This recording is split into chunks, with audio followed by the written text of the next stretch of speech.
The great question: imagine waking up one day and realizing that the loudest battles you've fought in life were never with other people, never with systems, never even with circumstance, but with yourself. No explosions, no gunfire, no banners waving in the wind, just a ceaseless, invisible war waged in silence between the parts of you that want to grow and the parts of you that want to hide. It begins before you're even fully conscious. The moment your eyes open, the voices start. One whispers of possibility: you could do something remarkable today.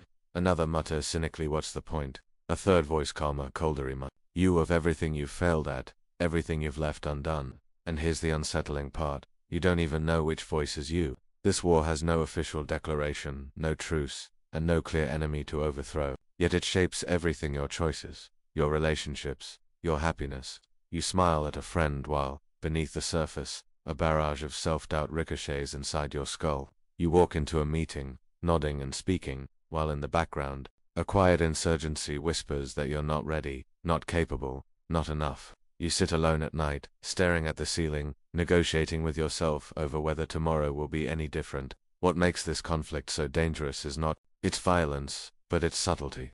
Out there in the external world, threats are visible. You can run from a creditor, you can fight back against an oppressor. But how do you fight an enemy that wears your own face? Perhaps you've wondered, why is my mind this miraculous, intricate machine, sometimes the most hostile place I inhabit? Why does it sabotage my best intentions? Why, in moments when life is objectively fine, do I still feel trapped, restless, incomplete? Philosopher Arthur Schopenhauer once wrote that man can do what he wills, but he cannot will what he wills. In other words, you are not the sole architect of your desires, fears, or impulses. They emerge from places you can't always see. You are both the general and the battlefield. Carl Jung would call this the meeting of the ego and the shadow, conscious self effacing the darker, unacknowledged parts of the psyche. Jean-Paul Sartre might say it is the tension between our absolute freedom and the unbearable weight of that freedom. Modern psychology might label it cognitive dissonance, internalized trauma, or maladaptive thought patterns.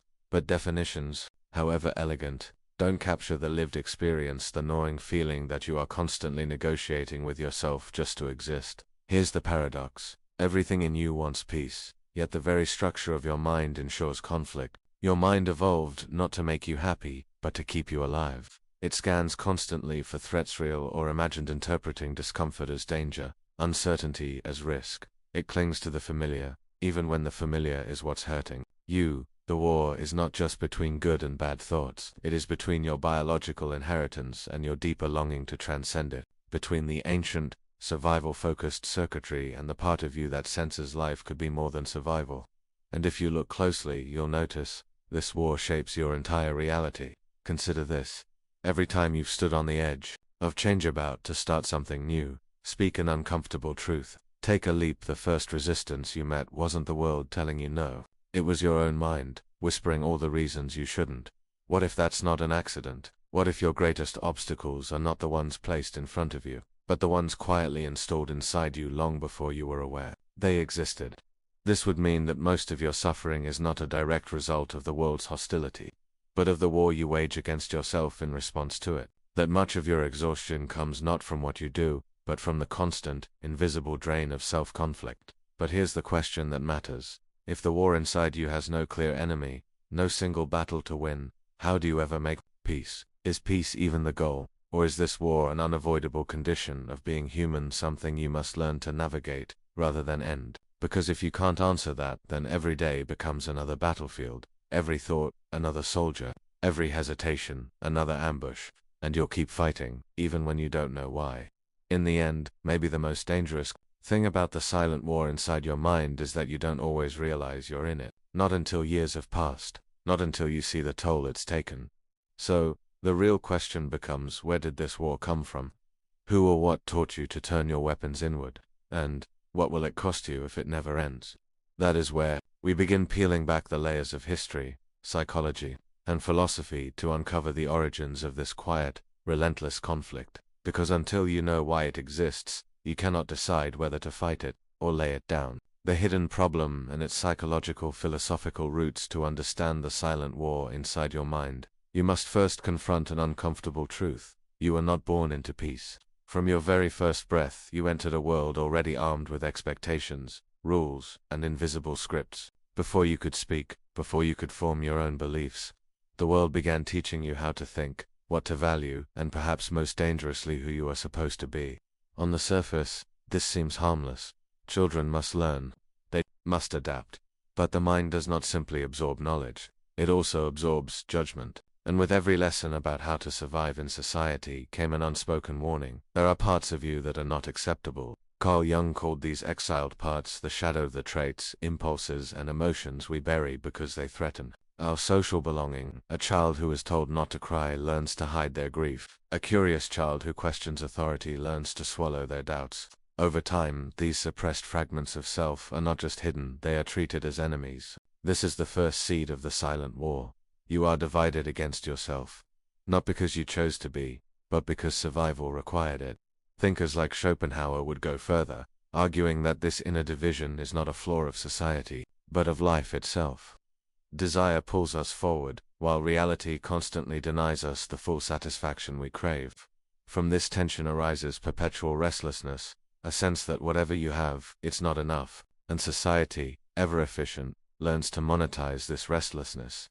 Aldous Huxley warned that in the modern age, control would not come through overt oppression, but through seduction, through an endless stream of pleasures and distractions that keep us chasing the next hit of satisfaction while quietly draining our capacity to think, to rebel, to be fully present. From a psychological perspective, this war is fueled by several overlapping forces: cognitive dissonance, the mental discomfort you feel when your actions conflict with your beliefs or values. Rather than confront the source of the conflict, the mind often twists reality to protect itself. You become a master of rationalization, telling yourself that the compromise you made was no big deal, even as something inside you feels diminished. Internalized authority long after you've left the control of parents, teachers, or bosses. Their voices remain in your mind. You think you are making your own choices, but many of them are pre-approved by an internal committee of past influences. This makes rebellion not against society, but against yourself feel dangerous. Survival bias of the psyche. Your mind evolved to avoid pain more than it seeks truth. If seeing reality clearly might hurt, your mind will blur it. If acting in alignment with your deeper self risks rejection, your mind will bury that self. The paradox deepens. The very mechanisms designed to protect you are the ones keeping you at war with yourself. Consider Nietzsche's idea of the will to power, the drive not just to survive, but to expand, to become more than you are. This instinct is in direct conflict with the mind's tendency to cling to safety. So you live with two generals, giving contradictory orders. One tells you to risk, to grow, to claim your life as your own. The other warns you to stay small, to avoid attention, to seek comfort. Neither voice is inherently bad, but when they clash, the result is paralysis, self-sabotage, and a chronic sense that you are betraying yourself, no matter which path you take. If this feels personal, it's because it is. This war is tailored to you. The messages you absorbed as a child, the traumas you endured, the praise you received, they all shape the internal battlefield differently. Some people live under the tyranny of perfectionism, where every mistake feels like treason. Others are haunted by the fear of abandonment, driving them to please others at the cost of their own truth. Still, others are trapped in cynicism, convinced that caring too much will only lead to disappointment. But the root is the same, a mind that has learned to mistrust itself. Viktor Frankl, who endured the horrors of the Holocaust, wrote that between stimulus and response there is a space. In that space is our power to choose our response. But what happens when that space is crowded with suspicion? When every possible choice is interrogated by inner voices that demand proof you won't regret it? That is the hidden cost of the war. It doesn't just make you suffer, it steals the space where your freedom should live. Modern neuroscience gives this ancient struggle a biological frame. Your brain's amygdala, the center of fear detection, is hypertuned to threats. Meanwhile, your prefrontal cortex, the seat of rational decision-making, tries to project long-term outcomes. When these two systems disagree, when the fear of loss outweighs the vision of gain, you hesitate. Over time, chronic hesitation becomes a habit, and a habit becomes an identity. This is why people say, "I'm just not that kind of person," when what they really mean is, "The war inside me is too loud to risk moving forward." And so, without realizing it, you begin to live in a mental ceasefire, not peace, but a stalemate. You avoid the battles that might lead to real growth, settling instead for manageable skirmishes. You keep your world small enough to control, large enough to survive in, but never so expansive that it might threaten the careful balance you've built between your warring selves. But here's the dangerous irony. This ceasefire isn't neutral. It's slowly eroding you, while you congratulate yourself for avoiding unnecessary conflict. The deeper conflict festers unchecked. This is why the silent war is so persistent. It's not an external crisis that demands immediate action. It's an internal hum, subtle enough to ignore, persistent enough to define your life. And the more you ignore it, the more it shapes you. Which brings us to the next and perhaps most disturbing layer. Not just why the war exists, but the damage it quietly inflicts while you're busy pretending it isn't there. The unseen consequences. The silent war inside your mind doesn't always roar, more often it whispers, and the danger of a whisper is that you can live with it for decades without realizing it's dictating every choice you make. The first consequence is erosion, not the dramatic kind that sweeps away cliffs overnight, but the slow, almost imperceptible wearing down of your vitality. You don't notice it after one compromise, one moment of self-denial, one unspoken truth, but over years, it adds up. The person you once imagined yourself becoming starts to fade like an old photograph left in the sun. It's in the little things. The job you keep because it's safe. The relationship you stay in because it's not that bad. The apology you never give because it would mean admitting you were wrong. Each decision feels isolated, rational, but together they form a pattern of choosing the path of least resistance, not because it's right, but because it's easier than facing the conflict within. A second, more insidious consequence is distorted perception. The war doesn't just live in your head, it alters how you see the world. When your mind is locked in constant low-grade conflict, you begin to project it outward. You interpret neutral comments as criticism, opportunities look like traps. Even genuine acts of kindness are met with suspicion. What do they want from me? Neuroscience calls this the negativity bias, the brain's tendency to scan for threats more than rewards. But when this bias is amplified by an internal war, it becomes self-fulfilling. You expect the world to be hostile, so you meet it with guardedness, and in doing so you provoke the very hostility you fear. Then there's identity shrinkage. You might think you are living as yourself, but in truth, you're living as a curated version designed for approval and minimal risk. The shadow, the parts of you you've exiled, doesn't disappear. It lurks in the corners, leaking out in passive-aggressive comments, impulsive decisions, or sudden bursts of emotion that seem out of character. Carl Jung warned that until you make the unconscious conscious, it will direct your life, and you will call it fate. And this is perhaps the most tragic consequence. You start to believe the war is your destiny, but this is simply who you are. That peace, confidence, and freedom are luxuries for other people. And here's the cruel twist. Your mind becomes addicted to the war. It sounds absurd at first. Who would want constant tension? But psychologists studying trauma and chronic stress have found that the body and mind can become chemically habituated to certain emotional states. If you've lived with conflict for long enough, peace feels alien, even threatening. You know this feeling if you've ever had a moment of calm and found yourself thinking, something's wrong, this can't last. You unconsciously seek out familiar forms of conflict not because you want them, but because the absence of them feels unbearable.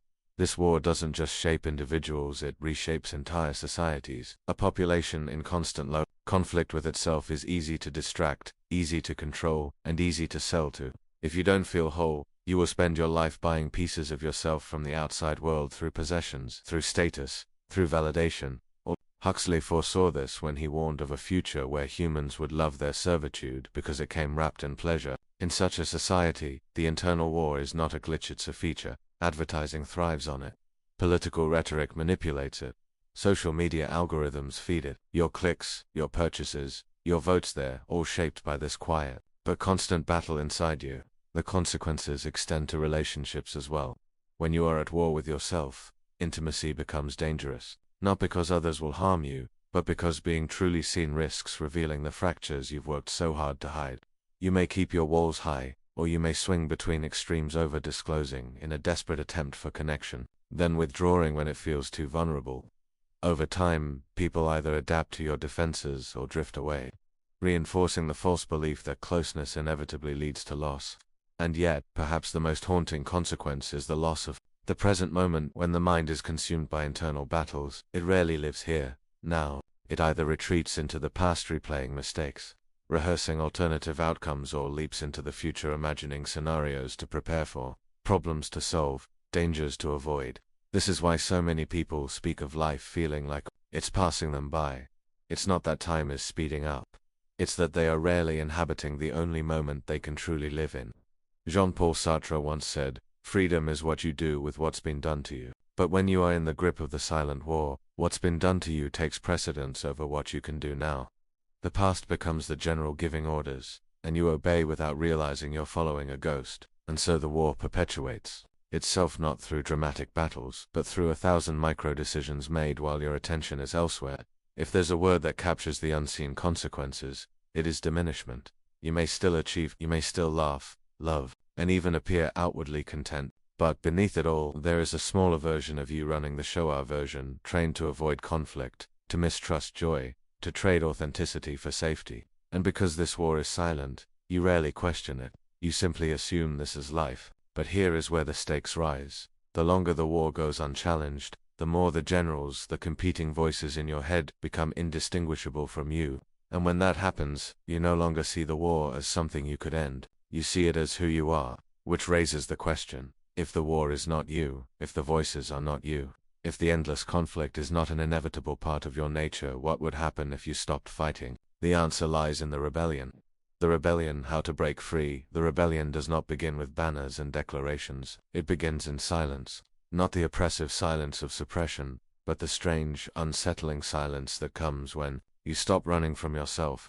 You may imagine breaking free as a single grand act, a resignation letter, a public confession, a cross-country move. But true rebellion against the silent war is often quieter. It begins the moment you stop obeying the voices without question. The moment you ask, who is speaking, and do I have to believe them? Step 1 is recognition. Not recognition in the sense of intellectual understanding. You probably already know you have inner conflict. No, this is visceral recognition, where you can actually feel the patterns unfolding in real time. You notice the pang of guilt when you say no to someone. You notice the tightening in your chest when you think about failure. You notice how quickly you seek a distraction when an uncomfortable memory surfaces. Carl Jung called this making the unconscious conscious. It is the act of shining a light into the corners of the psyche that have been left to grow wild. And just like stepping from a dim room into bright sunlight, the first moments are blinding. Step 2 is radical honesty. You can't negotiate peace with your own mind if you keep lying to it. This doesn't mean spilling every thought to every person. It means refusing to lie to yourself. It's admitting that you stay in the job not because it's the best option, but because it's the safest. It's acknowledging that your busyness isn't always productivity, it's a way to avoid stillness. It's confessing, even if only to yourself, that some of your selfless acts are currency for approval. This kind of honesty is terrifying, because it dismantles the identity you've carefully constructed. But it is also liberating, because you can't rebuild on a foundation that's already cracking. Step 3 is shadow integration. If the war exists because parts of you are in exile, rebellion requires bringing them home. This doesn't mean acting out every suppressed desire. It means acknowledging that those desires exist, and learning what they have to teach you. Maybe your anger is not your enemy, it's a boundary you've been too afraid to set. Maybe your envy is not proof you're ungrateful, it's a sign pointing toward what you secretly long for. Maybe your sadness is not weakness, it's a signal that something in your life is misaligned. Integration is the art of giving these parts a seat at the table, without letting them overthrow the entire house. Step 4 is rejecting the terms of engagement. The war inside your mind thrives because you've accepted its rules. You must be perfect to be loved. You must earn rest. You are only as valuable as your latest success. What if you refused those terms entirely? Nietzsche spoke of the Bermensch, the one who creates their own values rather than inheriting them. To break free, you must become the architect of your own worth. This doesn't mean detaching from all standards, it means consciously choosing the ones you live by, instead of letting them be installed by family, culture, or circumstance. Step 5 is cultivating the capacity for peace. If you've lived in conflict long enough, peace will feel suspicious. The rebellion isn't just about stopping the war, it's about learning to live without it. This is where practices like meditation, journaling, or long, unstructured walks are not luxuries, but necessities. They teach the body that calm is not danger, that silence is not emptiness, that stillness is not stagnation. Over time, the nervous system what once felt unbearable, being alone with your own thoughts, becomes a place of refuge. Step 6 is choosing courageous action. Recognition, honesty, integration, and peace mean little if they don't eventually manifest in the external world. The rebellion is not complete until you take a step, however small, that goes against the war's orders. It might be finally speaking the truth you've avoided. It might be leaving the environment that's been feeding your conflict. It might be saying yes to something that scares you because it is deeply, undeniably yours. The step will be different for everyone, but the principle is the same. Action breaks the inertia of the war. It is worth noting that rebellion does not end the war overnight. The generals in your head, the perfectionist, the critic, the cynic, the people pleaser will not step down easily. Some days, they will win. Some days, you will slip back into the old rhythms, and that's fine, because rebellion is not about perfection, it's about persistence. Every time you notice and choose differently, you reclaim a piece of territory, and over time, those reclaimed pieces form a map to a different kind of life. Perhaps most importantly, rebellion is contagious. When you stop participating in the silent war, you become a living contradiction to the world's unspoken rules. You demonstrate, simply by existing differently, that peace is possible. Others will notice, some will resist you, because your freedom threatens the fragile logic of their own war. But some will see you as proof that they too can disarm. And that's how wars end, not just with treaties, but with people who quietly refuse to fight. The silent war inside your mind was never yours to begin with. It was inherited from your upbringing, your culture, your experiences. But just because you didn't start it doesn't mean you can't end it. The question now is, if the war has defined you for so long, who might you become without it? To answer that, we must step into the final, most difficult part of this journey, seeing the ultimate truth that lies beyond the rebellion. The ultimate truth, the final, most powerful realization. Imagine, for a moment, that the war inside your mind is over. No more conflicting orders. No more ambushes in the middle of the night from memories you thought you'd buried. No more days where you feel like an actor reading a script you never agreed to. At first, the silence is disorienting. For years you thought the noise was you. Without it, you're not sure who you are. And this is where most people falter. They confuse the absence of war with the absence of identity. But the truth is far stranger, far more liberating. You are not the war.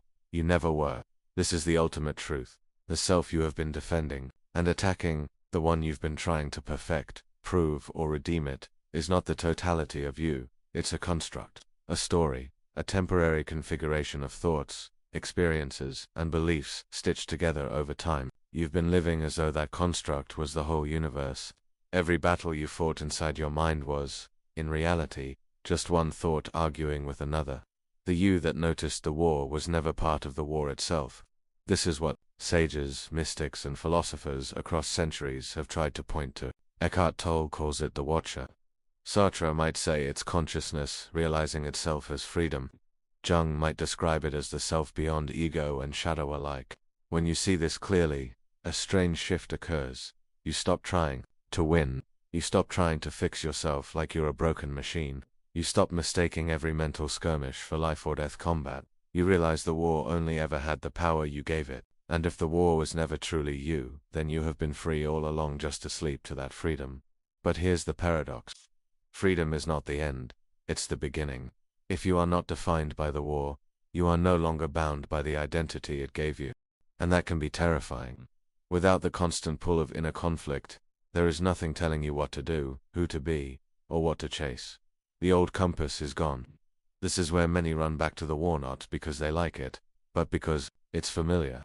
They'd rather endure the misery they know than face the vast, uncharted openness of a life without it.